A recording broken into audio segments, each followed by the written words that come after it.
welcome to another episode of the InfoTech Growth Partner Podcast, the podcast where the future of IT unfolds, and we dive deep into the pertinent developments in regards to IT and data with leaders and experts in the IT consulting field. My name is Jasper, and today I have the pleasure to have Helen Tanner, founder of DataCube, with me in the podcast. It's great to have you on the show, Helen. Welcome. Thank you for having me, Jasper. Really delighted to be here. So, yeah, thanks for having me. Awesome. Well, I'm really looking forward towards the topic that we're going to dive into, which I think is pretty relevant and something we haven't discussed yet. So we'll go into that a bit later. But can you just give a little bit of an introduction about yourself, your background, and what you do at Data Cubed as well? Yeah, my name's Helen Tanner. I founded Data Cubed 7 years ago. I have a background before that of working for the Met Office in doing kind of weather stuff, doing lots of kind of marine data analytics and things like that. Then I had a career in the corporate world. And then out of that, kept coming up with kind of data ideas of ways to use data to help businesses grow and develop, and thought, why don't I, rather than helping these big corporates, why don't I help small businesses and SMEs? That was something I was really passionate about. So yeah, I set up DataCube 7 years ago with the idea to help democratize access to data and help small businesses to harness the big data and AI tools that are used by all the big global players. And we are now a global data and AI consultancy. We help businesses to enable them and their teams and their customers to check on their performance like they check on the weather. And that involves looking at everything that's going on within that organization and helping them to select the right data and AI technology that's fit for purpose today and will enable them to scale as well. Wow, thank you for that introduction. And I want to tap into, you mentioned yourself, well, you've worked with big corporates in the past, but you really wanted to focus on those SMEs because, well, SMEs are also a big portion of the world, of the whole economy. Like really the economy stands on those small businesses. And I want to dive a little bit deeper into that in regards to data and AI, because if you check the news, there's all sorts of things happening, big breakthroughs, new technologies, of course, especially with AI in the last couple of years. But I want to shine a light more on the SME part of the economy, where, well, things might be a little different than is portrayed by the media. Can you share your perspective on that? Why is that different, and how are SMEs dealing with AI and data currently? Absolutely. And I think you're totally right. Like, what we see all over the media when it comes to AI and technology is the Amazons of this world, the Googles, the Microsofts, all of these big players, all of these, Silicon Valley, huge budgets, huge investment in data and AI. And I think there's a misview because of how prolific and how big they are in their kind of social media and news presence. I think we can often kind of think that that's everybody's doing that. And when I'm working with small businesses, I get to a point, and it's a bit almost like a counseling session, where perhaps I've met them 3 or 4 or 5 times, and they kind of almost confess to me around, "Hells, our data is awful. It's gonna be the worst you've ever seen," because they have these false expectations of what other businesses and what situations they're in. And I don't just mean small businesses, I mean corporates too. I think, again, there's so much press coverage that shows that there's this amazing AI and technology out there that everyone thinks everybody's doing it apart from me and my organization, and we're the only ones that are not. Whereas it is the total opposite in my experience. Most businesses, those Googles, the Amazons, they are in the, 0.01%. That is not a factual statistic, but, they are the very small part of the business world who are truly using AI in everything they do. Whereas most businesses are just on the getting started with data.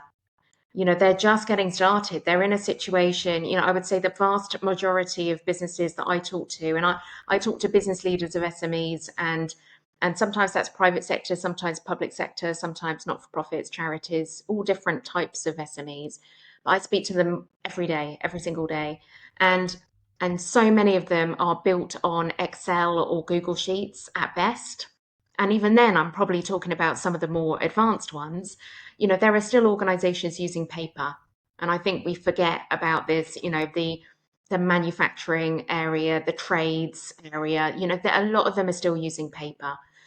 So what I'd say is the norm of the SMEs that I talk to, the ones who are going, surely we should be doing something better with data, is they've got loads of Excel spreadsheets, they've got loads of Google Sheets, they might have a database of some type. And they'll be using lots of software that you can buy online. So all of your kind of SaaS software, whether that's a finance tool like Xero or Sage, or a CRM like HubSpot or Zoho. So they'll be using loads of tools. They'll have loads of spreadsheets, and they'll be in this really common position of having totally disconnected and disparate data all over the place. So there's no way they can use that to power AI and automation because it's totally disconnected. It's not joined up. You haven't kind of established the business relationships. That for me is the norm. The other norm is businesses recognizing they've got data quality issues. Sometimes that data quality issues, sometimes it's that there's incomplete data and missing data. Sometimes it's really messy and it's on all different formats. Sometimes it's manual entry, and therefore the manual entry inevitably is manually errored through. So, but data quality is a big worry. I think the thing that is less of a worry is, I think with GDPR, everybody has been very terrified about data security and the controls around it. So usually that's okay. Usually that's not fundamentally broken, right? Because it's such a big risk and there's such a big fine associated with it. Normally the starting position isn't, oh goodness, we've got data flying out all over the place in an uncontrolled way. Usually they've got that basic security in place. Sometimes it's over the top though, and it's locked down in some places, but actually unbeknownst to them, giving a lot of freedom in other places. But they've at least got a starting position on that. So yeah, most business owners I speak to are, the problem statement is, I'm pulling my hair out. Why can't I just get super simple answers to super simple business questions right now? Particularly in the advent of ChatGPT, why can I just go on ChatGPT and ask any question and get an immediate answer? But within my business, I say, how many customers do we have? And Joe Blogs needs to run away, do some Excel spreadsheet, get data from different places, and come back with a spreadsheet. And I still don't trust the answer. Like, why am I having to do that else? Right? That's normally the Yeah. common problem. And underneath, and that one statement wraps up lots about trust, trust of the data they're looking at, the complex systems. That for me is where SMEs are today. What we read in the newspapers are the most advanced AI led organizations, and that is absolutely not the norm.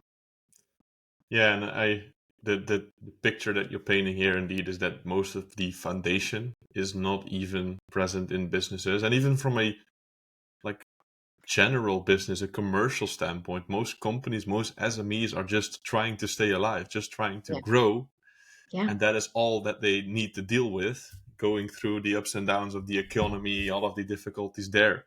They cannot really, or they shouldn't really think about these advanced technologies, in my opinion.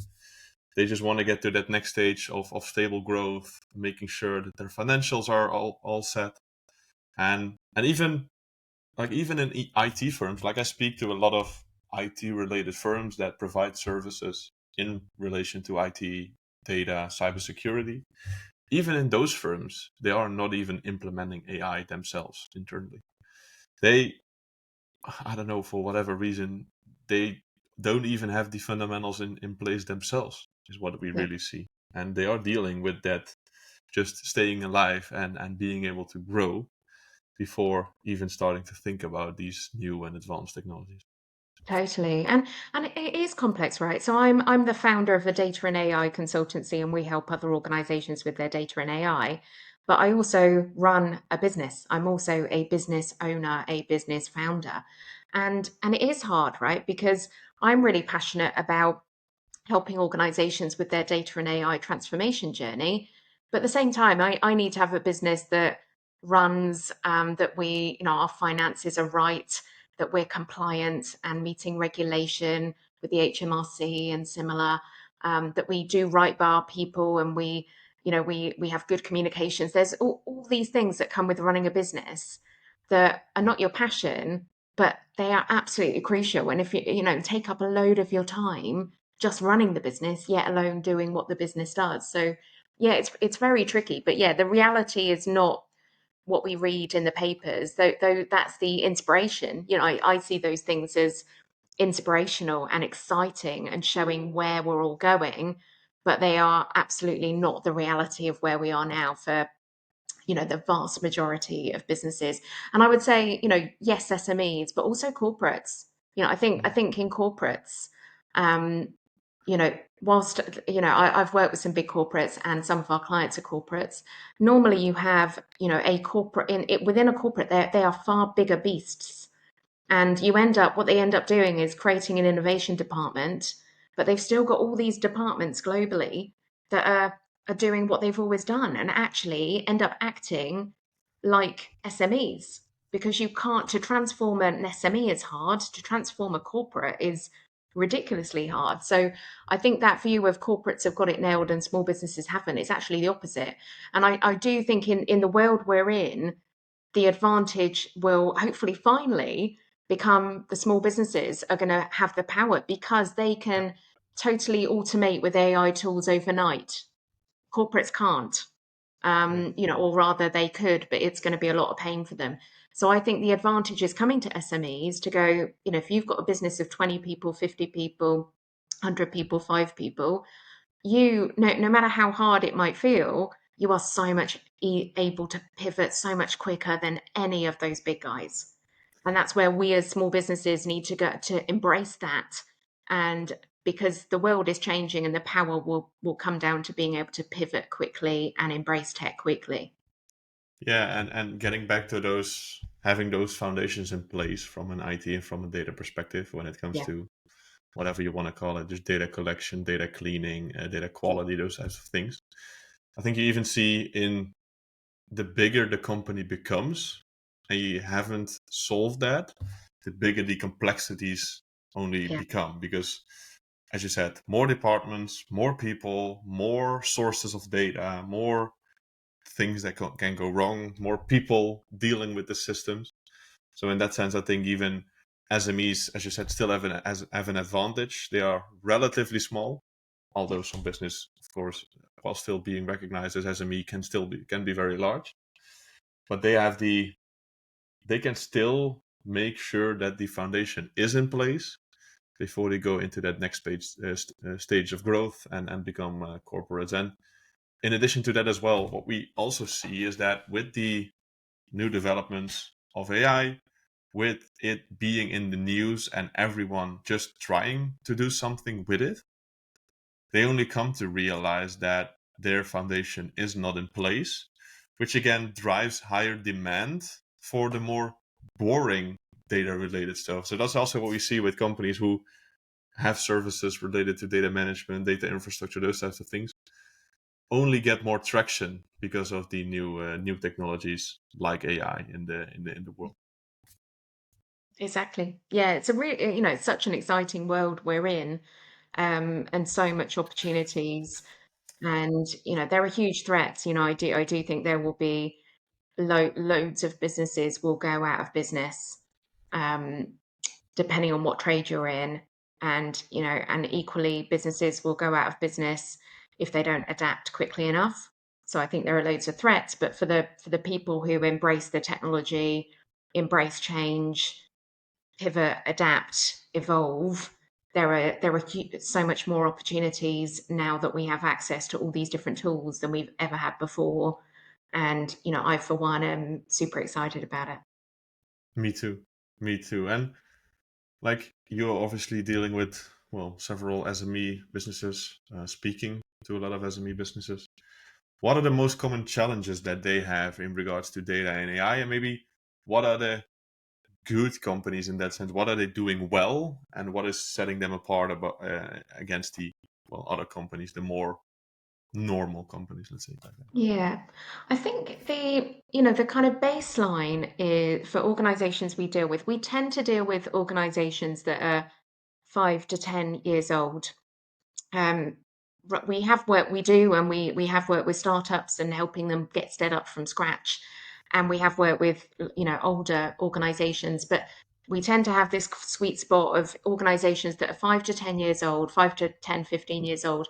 And what happens at that point is you know, first of all, you're obviously doing a good job serving your clients, otherwise you wouldn't be in business, right? So, 5 to 10 years old, you've proven product market fit. You've proven you can deliver for your customers. You've proven you can win them and you can retain them and those good things, right? So you're at a point where you've got a successful business, right? You're at a point that you go, I've got a successful business. So the gap then becomes, well, how do we scale it? And at that point, at that age, you go from, we've been able to sit on top of a load of Excel spreadsheets and we've been able to do things manually. And that's okay, because actually great learning has come from these manual processes and we've learned a lot. But we now want to scale.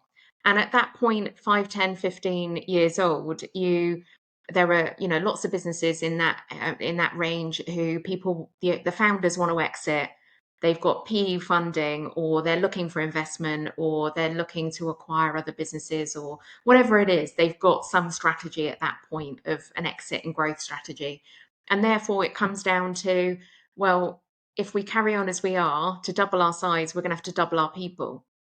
Well, that doesn't work, because then our profit will be, the same overall. We're not actually improving anything. We're just getting bigger revenues and bigger hassle. Thanks very much. So normally at that point, it's what's got us to this stage has been good. We are a successful business, but we know we will not be successful in future. We will not hit our growth goals unless we automate. And that starts with getting the numbers right for reporting. So often there's a starting point that says, we need to report to our board and investors. At the moment, that's taken us 2 weeks of every month, and the numbers are inevitably wrong. So it often starts with basic reporting, the transformation. So we help our clients with data and AI transformation. It starts with reporting. We just need to be confident in our numbers that they are right. Yeah.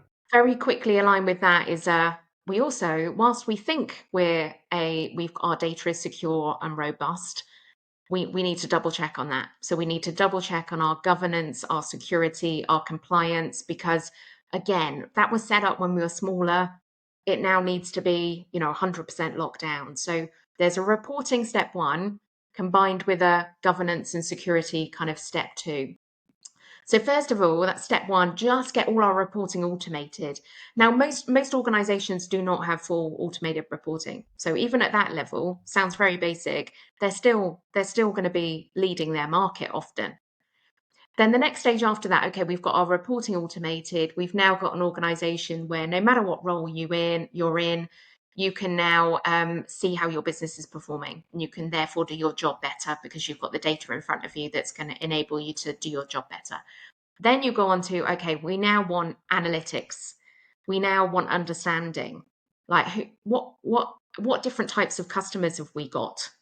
What hidden patterns and trends have we got that perhaps in the past it's been by gut feel or by whoever shouts the loudest has made up these trends. Let's verify them. So there's an analytics piece of work that doesn't need to be huge depending on your organization, but let's just verify that we understand what triggers a customer leaving us. Let's verify that we know what our conversion rates are, that we know which clients are our most profitable, which ones have the highest customer lifetime value. All of those things have just, we've done it by gut feel so far. Let's get all our numbers right so we are truly data driven and it's not intuitive anymore. So reporting, then analytics. Then the next one, which can run alongside analytics, but often is powered by analytics, is then automation. So it's not uncommon for organizations to have lots of people manually typing in things, turning around, typing it into a different system, doing things in spreadsheets. There's all these workflows that involve people often in any organization. So how can we get rid of all those people and get end-to-end automated workflows all the way through? And there are different solutions to that. Sometimes it might be changing the way data is entered at the beginning. Sometimes it's how it's processed in the middle, and then how it's kind of accessed at the end. So automation then tends to be the next priority, depending on the organization. So with the idea being, often the organizations we speak to, it isn't how can we automate these 10 roles so we can get rid of them. It's how can we automate these 10 roles because we want those 10 people to be doing much more valuable stuff for us. So most of the time it's freeing people up. So you don't need to recruit is the benefit, but you've got these 10 people who are very knowledgeable who actually you want to free up. And then the last one, it tends to be in this order, but as I say, depending on the organization, can be different. The last one is then monetization. So, how do we turn our data into an asset that we can monetize in some way and generate new revenue streams and all different things like that? So, yeah, it starts with reporting, governance, analytics, automation, and monetization tend to be the 5 stages. Um, so it's really interesting journey to go on with SMEs. And as I say, most of them are starting with us on the first one, reporting. Yeah, just getting the basics in order, just getting Yeah, some insight into your data, just collecting the right data together in order to get some insight from it.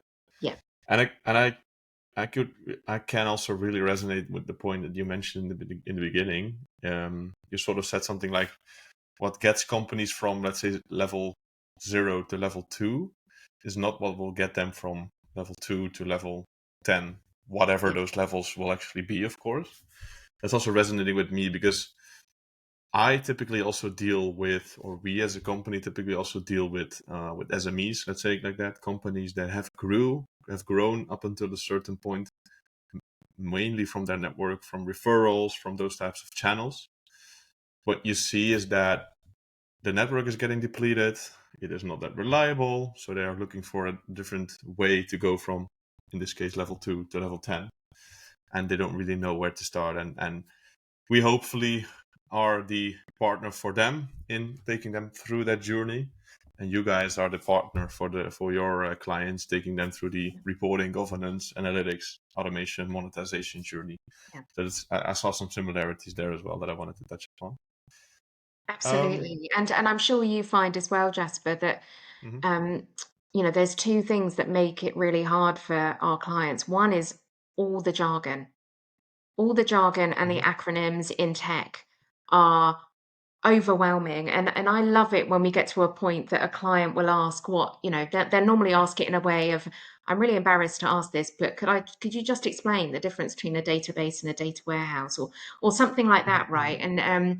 And we love that because genuinely these are smart questions to ask. I think a lot of people sit there and go, I don't know what does AI mean? How is AI different to Gen AI? How is that different to machine learning? I'm really confused. And there's so much jargon is one part of thing that I think they really struggle with, and that's where we can really help them. So yeah, I love helping them, make it simple and help business leaders who are often not technical, help them know enough about the tech to make smart tech decisions.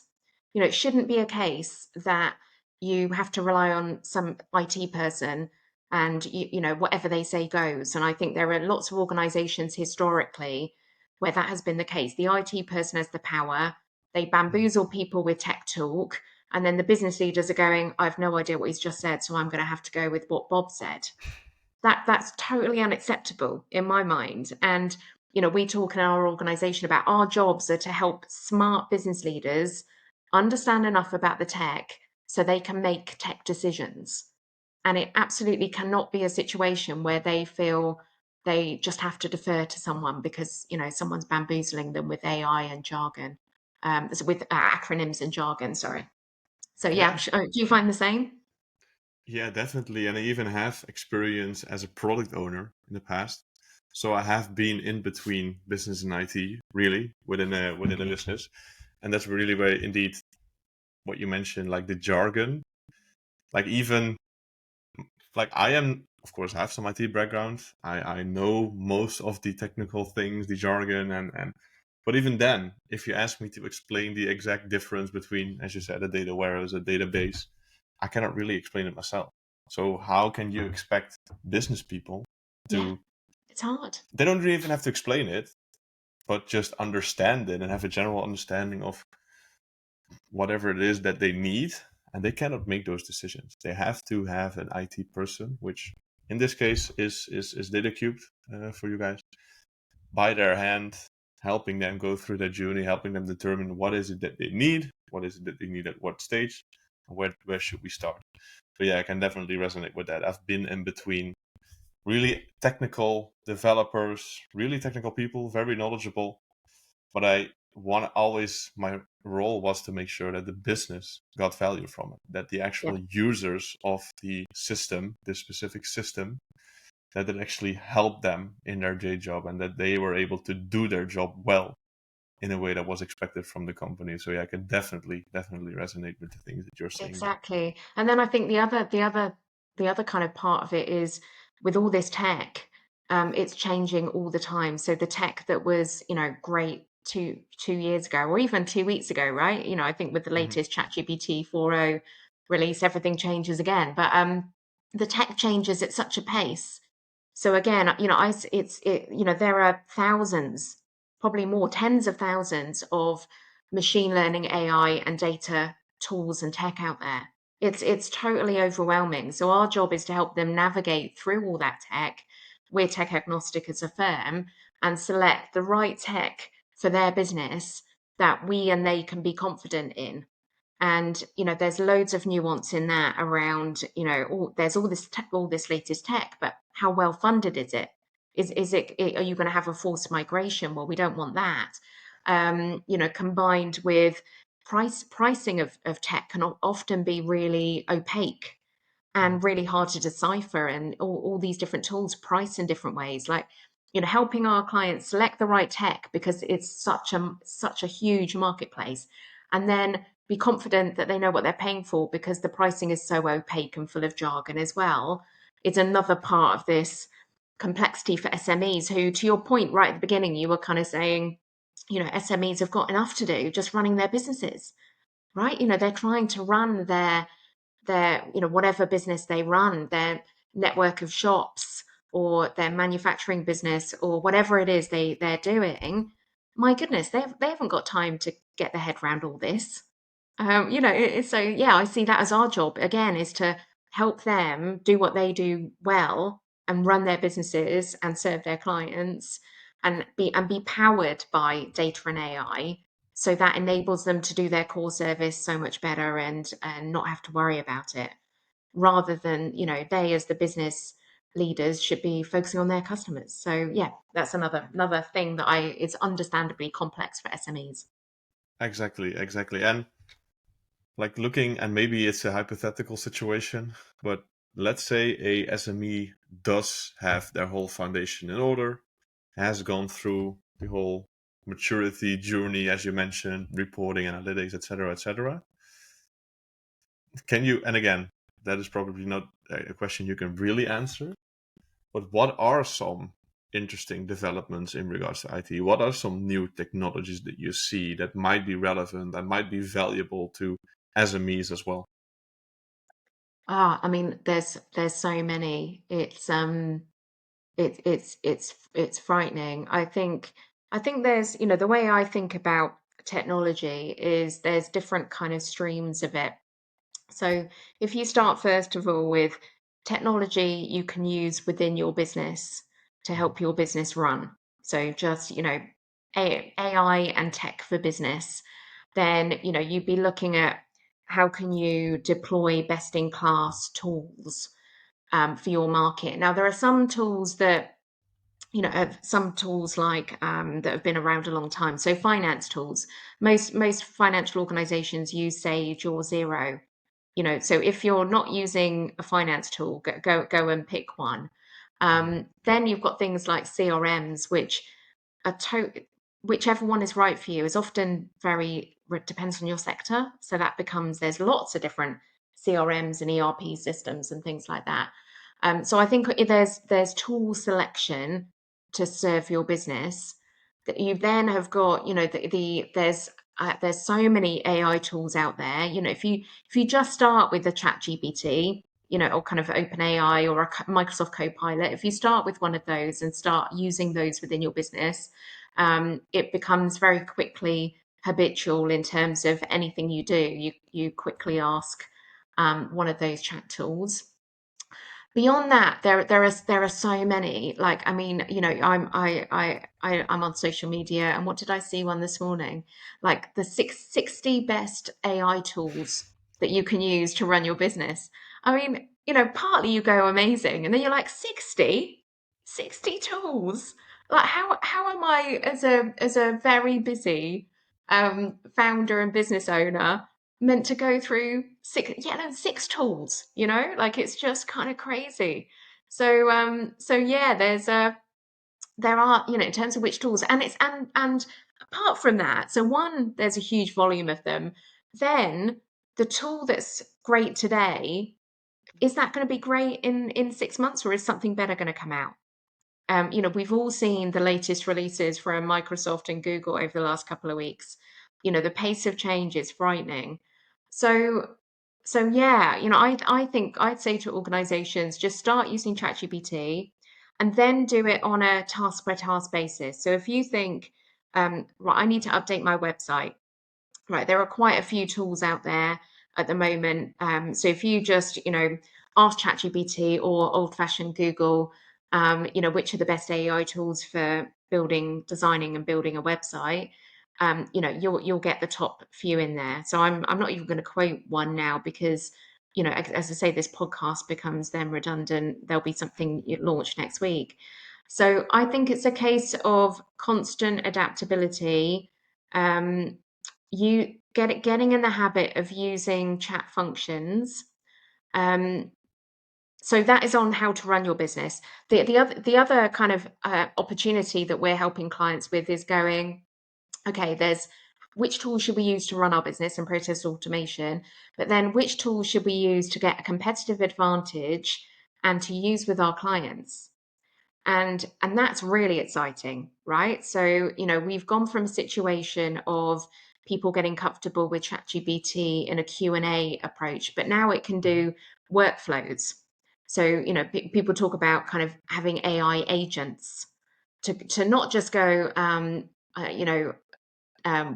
what's a great tool to build a website, but actually, here's here's my current website. I want you to go away, select the best tool, give me 5 options for the website, let me choose it. Then once I've done that, not right, go and build it. And we're very close to a situation where you go build it, and based on the data, set up a version of Google Analytics, track it, and I want you to improve it every single month based on the data and the performance of how it runs, right? We're very close to having that total end-to-end workflow that you can set up. Now, this is so new and it's blowing my mind. And the way I'm thinking about it for my business is that rather than us saying, we'll set up some dashboards for you, we'll be able to in future, be it a not very long future, right? I'm thinking months, weeks and months, we'll be able to go point it at some point a tool at your data, um, say, analyze it, create a report, act on my feedback, email it to me daily, and tell me the actions I should take as a marketing leader based off this data, right? We're very quick to having those types of workflows. So now there's a challenge here around data security. So I'll just flag that. I'm not going to talk about it much, but you need to make sure your data security is right. But what are the equivalent agent workflows for your organization as an SME business owner? Well, that depends on what your business does, right? It depends on what Yeah. your business does now, who you serve now. It depends on your business strategy. So you might go, right, today we we're accountants, right? Today we're accountants, and therefore we can have workflows that do our accountancy role better today. But you also might have a strategy that says, but in future we want to evolve into this new market. Well, how could these AI agent workflows help you target these new markets? And that's where the magic is, right? That's where you need this combination of AI knowledge of what the tech can do and what it can't do, the risks and kind of limitations to it, combined with business expertise of how do we do things today, combined with a visionary mindset of an ideas person. And you need a tech person, a business expert on today, and you need a visionary. Three angles to go, how do I take this forward? So it was a long kind of winded way of answering that question. But yeah, I think there's so much opportunity there. And I don't, the tools won't be the challenge. I think the tools will Yeah. constantly be replaced and updated and adapt all the time. I think the challenge for us all as business owners is harnessing that technology in a way for your very specific business to turn it into gold. Yeah. Yeah, and that's where it always comes back to personalized specifically for the stage that your business is in. And again, I think we want to stress just make sure that you have your foundation in order because before actually trying to think about AI and those types of things, because there's so much value to be found in those foundations for most SMEs. Helen, I really want to thank you for this conversations. I think we've discussed quite some interesting stuff, shown a light on the SME sector, the whole market, which again I think is very relevant and very different than most people see in the news. So thank you for that. If someone is watching or listening to this conversation and wants to learn more, wants to talk with you, wants to learn more about how data, AI, those types of things can work for their SME, how can they contact you? Please contact me on LinkedIn. So Helen Tanner, Data Cubed. I'm based in Bristol, or ask Jasper for my email. Either way, and yeah, our website www.data-cube.co.uk. So well, I'm sure we'll add the link in. But yeah, please do. It's as I say, it's technology, data, and AI is so exciting right now. There's so much opportunity. And whilst, of course, we need to get data security and governance and all the controls right, I think the opportunities for every organization is super exciting to power all of our businesses using data and AI. So go for it. Definitely, and yeah, I will make sure that those links are provided as well, so people can easily find it. Great. Thank you, Jasper. Thanks again, and well, good luck with everything that you're doing, Alan. You too. You too. Thanks ever so much, Jasper. Always great to chat to you. Awesome.